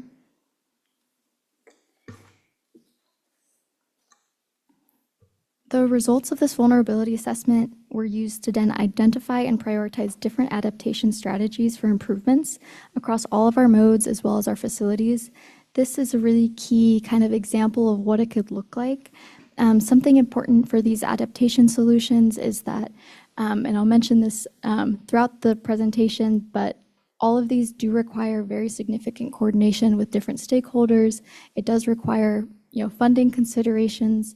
So these are an example of what it could look like, but it does require very significant coordination with different groups to make it happen. And this solutions matrix, very importantly, does incorporate the experience and expertise of the CBOs that we engage throughout this process. And a lot of the key operational improvements considered included proactive maintenance. So it could include things like seasonal HVAC servicing ahead of heat waves and elevating electrical equipment that we know that are in flood-prone areas. Different capital projects could include installing bus shelters with heat-reflective materials to provide shade, as well as constructing retaining walls to prevent erosion and landslides. And this is a sample of what those solutions could look like for Coaster and Sprinter. We recognize that NCTD routes, stations, and locations are vulnerable to multiple hazards. And so implementing multiple solutions with overlapping benefits can really significantly increase overall resilience, which is why a plan like this is extremely important, because it compounds all of these different impacts and how we can be strategic about the funds that we apply to mitigate these impacts. The strategies apply across the full system and include Coaster, Sprinter, and Bus as mentioned, and they really do help mitigate the impacts on our services and our passengers to create a more resilient transit system. Identifying vulnerable assets and developing solutions to address these was really the big effort of this project. The results of this assessment, along with resiliency solutions in the CARP, can really protect NCTD in prioritizing adaptation strategies across our services to make sure that the projects that we do are effective to the most impacted groups and the most impacted infrastructure. We really want to make sure that we're protecting the mobility of our region, the riders that use our system, especially vulnerable, disadvantaged, and transit-dependent populations, as we know that they will be affected by these climate hazards most significantly. We want to ensure that continued mobility benefits of the strong services that we provide. We want to continue reducing the air pollution, the vehicle miles traveled, and roadway congestion, and by maintaining a very resilient transit system. By enacting these, we're able to do so. At the same time, and most importantly, these solutions cannot be implemented in isolation. They require coordination with regional and local agencies, as well as extensive and continued relationship with our passengers. They depend on additional funding streams to support both operational improvements and capital investments. It does require us to continue this process and develop that relationship and look at how those things can be done as a partnership. In addition to the solutions identified in the CARP, NCTD has already taken policy level and programmatic steps to provide safer and more reliable service to our riders, really showcasing that this resilient service is a core to this agency, whether that's planned detours in the event of rain events, high water detectors at rail and bridge locations, system security and emergency preparedness plans, or proactively managing vegetation to mitigate the impacts of wildfires. So the final step of this is, we went through multiple rounds of public comment periods and staff review to make sure that these considerations were included in the final CARP and the executive summary. So today we ask for board approval so that we can publish this document and share it with the public. All right, thank you for that. And I wanted to check in about public comments. There are no public comments. All right, at this time, public registration to speak on this item will end. Are there board member questions or comments regarding this agenda item? None from our virtual participants. Anything over here? I see a heart from board member Contreras. Vice Chair Sinella. Another heart from this room. It's very clear that a lot of thought and hard work has gone into this, so thank you so much for the effort and really appreciate the presentation and looking forward to it progressing further as you go along. Any other questions, comments, board members? Okay, I just wanted to say thank you. I know this has been a long process, and I wanted to also call out and thank you for the engagement that you had with the public. I know there was one point that we had talked about, hey, are we going to have enough time to gather this information? And I really appreciate you all taking that feedback. Looking forward to it, coming back to us periodically with regards to any updates or anything else that you might end up learning as you're implementing. So thanks again for all the hard work on it. If we don't have anything else, then I will entertain a motion on this. Okay, motion by Martinez. Second. Second by Sinella.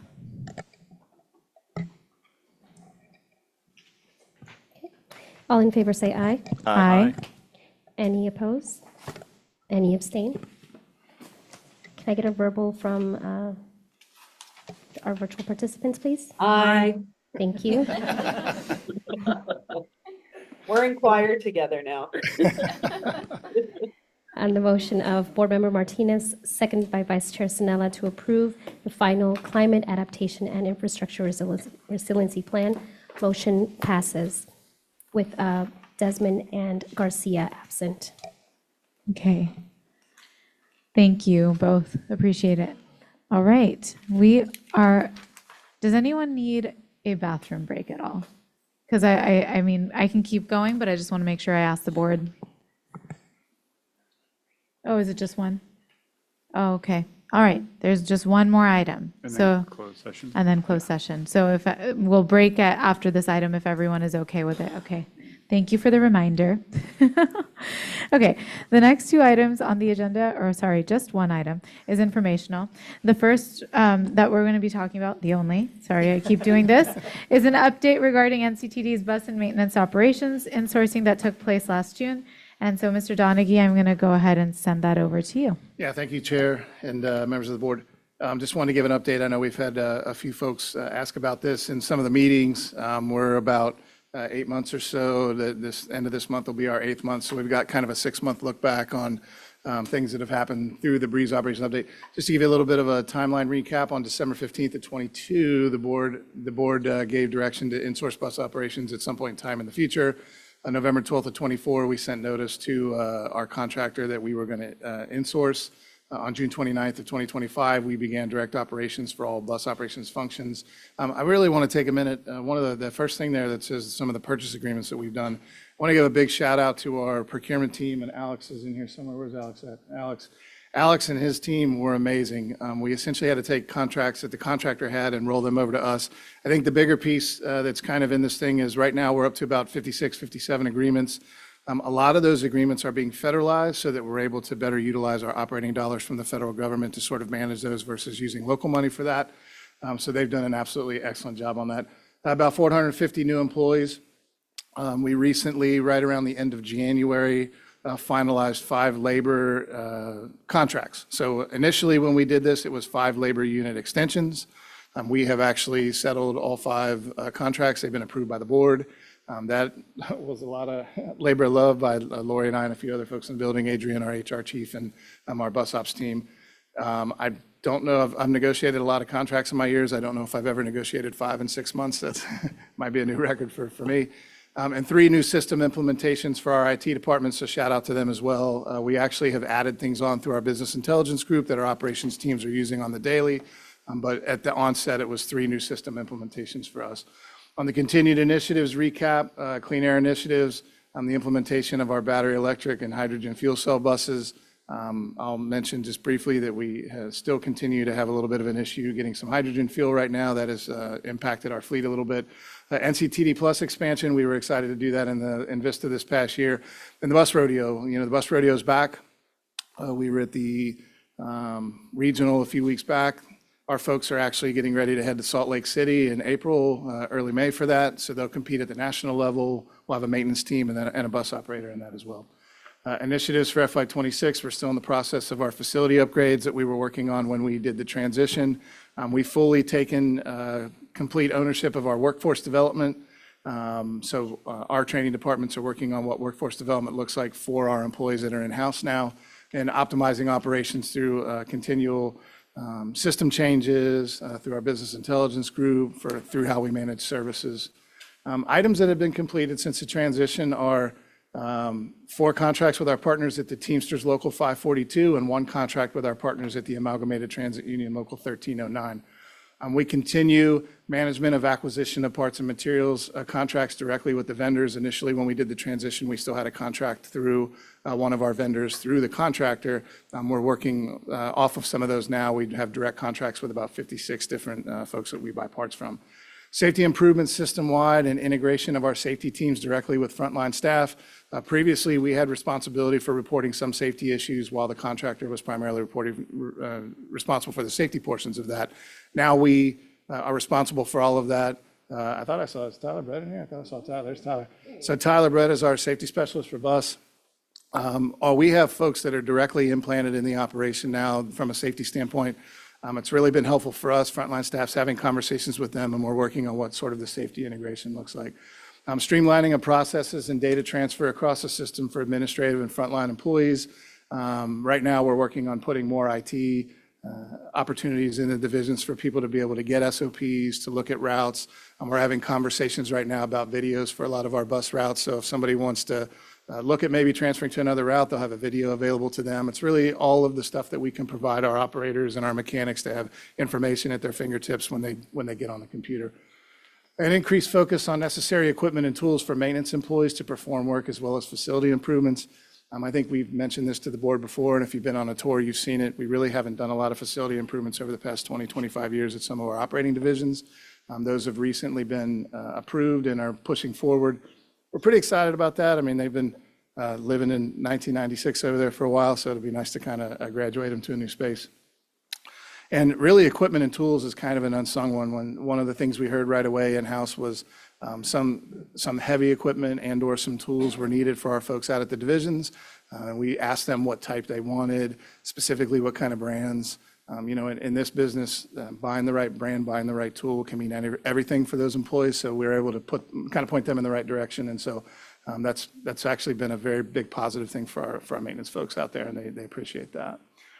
From a budget and a service change perspective, organizationally, we still continue to operate year-to-date as an agency at about $5.1 million under budget for FY26. The service cycle will end at the end of June. Operations departments, bus and rail, did have a little bit of overages in the first 6 months in certain areas related to impacts to the agency externally, where we've seen a little bit of overtime pop up, or we've seen some increase in parts costs, but I'll talk about that on the next slide. The one thing we did this year, which is a little bit new to us, is we knew we had operations coming in-house. When we got the numbers in February from you, and we sat down and we talked about what the first 6 months of the year looked like and where we needed to redirect resources. So that's something we do monthly, but from here on out, we're going to do that every 6 months into the fiscal cycle, where we need to either redirect money or a project may come up that we want to focus our energy on. And so we're doing sort of a 6-month look back in its entirety of where we have money savings and also potentially some pitfalls kind of going forward. Service change impacts will not necessarily be realized until at least June, as the service changes just took effect in February. So we'll come back to the board probably right around the time that we look for budget approval, and we'll kind of touch on what we've seen over the past 3 months from some of the service changes we've done. External budgetary impacts for us. Tariff costs have impacted both parts availability and price of materials. This will have an immediate impact on the cost of bus and rail purchases going forward. We've seen that already. I do want to give a shout out to our team that deals with a lot of the parts at both rail and bus ops. In the initial changeover, there was a pretty significant number that we had to punch into to get our stock up of parts. And what we've seen gradually over the past 8 months is they're really getting that under control. We're at a space where we have enough inventory in-house where we're just looking at the things we need. So kudos to that group. They're doing a really good job on that. Liability insurance and health insurance premiums for our employees both saw a fairly significant increase in FY 2026. I don't think that will change. I think we've said it in here before, especially on the rail side. We cannot obtain insurance in the United States for the rail. We have some, but some of our stuff comes from the Cayman Islands. Some of our stuff comes from a few different places. That's a problem for us. A lot of that are based on things that are imposed to us specific to what liability limits we need, specifically on rail. But on the bus side, we're also seeing some insurance liabilities go up as well. The health insurance is probably the most concerning piece to us.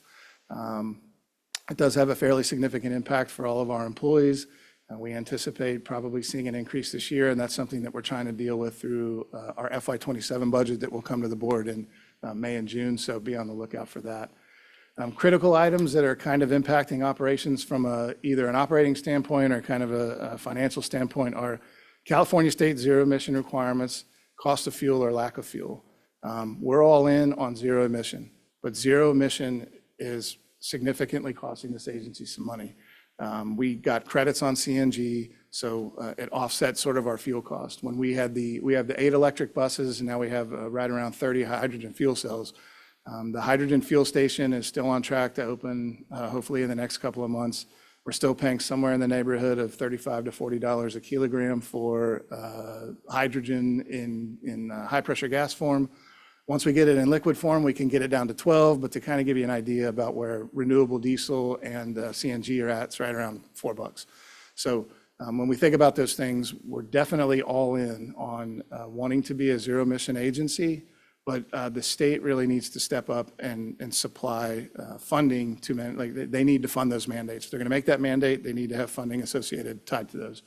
Non-domiciled CDL changes has impacted us a little bit. We're down to about 4 or 5 drivers that are affected versus the 10 right now. But initially, that did have some impacts on the service we had on the street. I'd say our ops team has done a really good job of managing that as a whole. Sustainable local and state funding, specifically with SB 125. And one of the things I've mentioned before is when we thought we were going to see these increases back in 20 and 21 to local tax bases, the SB 125 money, which was primarily given out by the state to help manage operational offset, we tied that money to capital projects with Sandag. We're trying to get that reversed right now. What we really believe is that if we could probably redirect 40 or 50 million to have another local match of that money for some of these big rail projects somewhere else and pull that 50 million back into essentially what would be cash reserves for us for operations, it would offset some of the operational funding challenges we may have in the next 2 to 5 years. So that's really our goal right now. Mario has been amazing to try to help us out with that. We're trying to sort of swap some federal money that we have for projects to really bring back that state money in-house so that we can use it for safety and security. We can use it for operational items. So we hope we'll see more on that. Infrastructure grants available at FTA and the state of California. And we're starting to see, we've been very fortunate that we continue to get grant funding. I think the conversations that are happening in DC is that is starting to become a little bit of an issue. They're walking back some of the programs that existed out there, especially related to like zero emission fuels and stuff like that at the federal level. That's really being driven more by the state. Changes in federal policy and enforcement of those federal policies has impacted us a little bit, specifically on ridership this year. And I think you're seeing that with other West Coast transportation agencies, that ridership is decreasing due to some federal policy changes and enforcement related to that. And then really unfunded mandates and state legislation, and we've talked about that a little bit just at large, that we appreciate the work that the state does. We're thankful for the support that we get, but when they put mandates on the transit agencies, we really need that to be tied to some type of a long-term funding source so that we can maintain the operations that we have on the street. And then the last one there is just we need to be thoughtful about things that impact us, like population decreases in San Diego County. We know that's a thing. I think from a regional perspective, when we talk about Sandag and when we talk about MTS, and then you throw NCTD into the mix, it will definitely have an impact on what that future revenue generation looks like from a regional perspective. Maybe not for the local cities themselves, but for the region as a whole, that will begin to have some impacts. And so, glad to report that, as with any transition, I think it's going well over there. In fact, we just had a meeting with our friends at the Teamsters yesterday, and we're still working through a few things, and we're going to keep doing that. It was never intended to be perfect on day one, so we're working to improve a lot of stuff for our employees, and happy to take any questions if there are any for me. All right. Before I start doing that, do we have any public comments today? We do not. Okay, thank you. At this time, public registration to speak on this item will end. And Mr. Donaghy, thank you for your presentation. Are there any board member questions or comments regarding this agenda item? Yes, and I know Ms. Martinez has to leave, so I will start with her. So I just wanted to thank you and your team and congratulate you. I think this was a really great move. It seems like you have, hands-on all the time, and I think that's beneficial for NCTD and for the employees.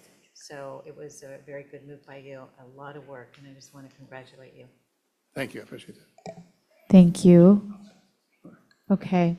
Board Member O'Hara? I just want to echo that. It's incredibly impressive. I have a company that has anywhere from 5 to 30 staff members at a time, and I can tell you that's overwhelming. And when I hear you've brought on 450 employees, manage those contracts as well as the other responsibilities you have, it's incredibly impressive. And I think the thing that impresses me the most is you do all that yourself, our general counsel, and of course your staff. And you all seem to do it with this momentum of moving forward. It's not just checking the box off and like keeping up with it. You're actually moving it forward and pushing that ball ahead. And I think you feature yourselves as problem solvers, and I think that's all we could ask for. So thank you for this great report. Any comments from our virtual participants? Yeah, you know what? This is Board Member Contreras. Thank you so much for the presentation. I think I really appreciate that we're going to be doing 6-month look backs. I think it's critical. I think anytime that we start discussing, potential like budget crises in the future, it's always good for us to be on top of what's going on, and also being able to see a monetary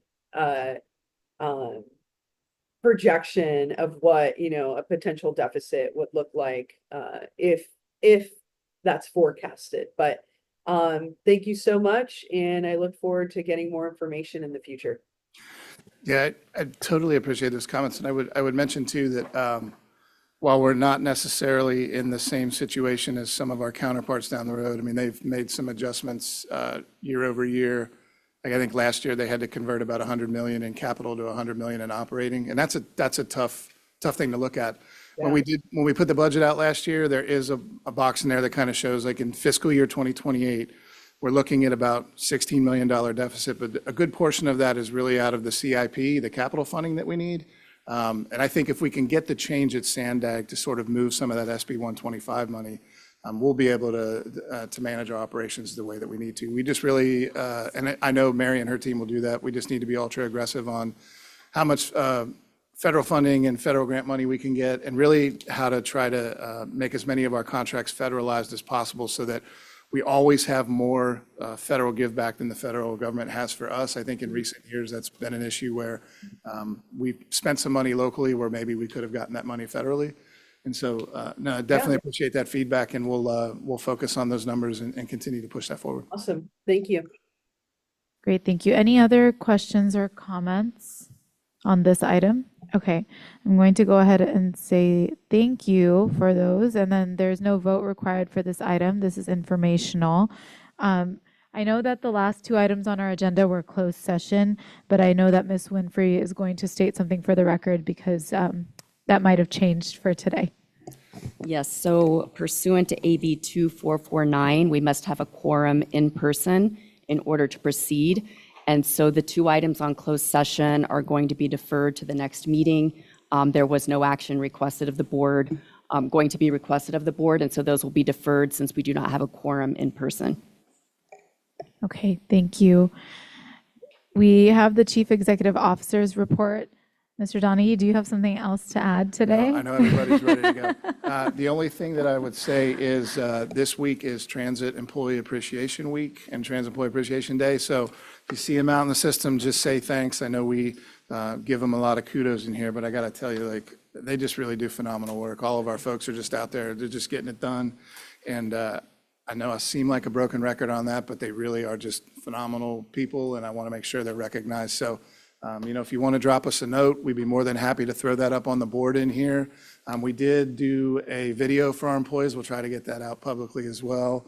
But I know how you all feel about our folks. I think you say that at our board meetings, and you talk about that when you're out at our events. And so I just want to say thank you for that. I know they appreciate your support. And that's all I had. I had a couple other things, but we'll leave it be today. Anybody else have any other comments or I just anything want to to report out? say, Board Member Contreras here, just want to echo what Sean said. I took public transit from Vista all the way to Humboldt for the Sandag retreat, and employees at NCTD, they're there early getting all the work done so that I and other passengers can just make it to where they need to go. And shout out to MTS as well, because that was my last leg, was MTS. But yeah, thank you to all the employees. You make the world go round, and we appreciate you. Absolutely. And, we just wanted to give a little love. 2 hearts. Thank you both. Anybody else? Okay, well, that's amazing, Board Member Contreras, to take it all the way to Hamul. Just have to say, one of our most dedicated riders of our system. And same here, I also want to say thank you to our employees. Without you, we would not be able to do the work that we do. I think folks take for granted how amazingly well our system runs, and that's because of the hard work that you all put in. So I just want to say thank you for all that you do. It doesn't go unnoticed, and you all do your work with a smile, so we really appreciate that. And thank you for all that you do for North County. With that, I know we're moving on to the last part, which is the remaining public comments. Do we have any of that today? We do not. All right. At this time, public registration to speak on remaining public communications will end. The next scheduled meetings are Executive Committee, Thursday, April 7th, 2026 at 11 a.m. And then regular board meeting, Thursday, April 16th, 2026 at 2 p.m. We are adjourned at 4:03. Thank Bye, you. everyone. Goodbye. Thanks.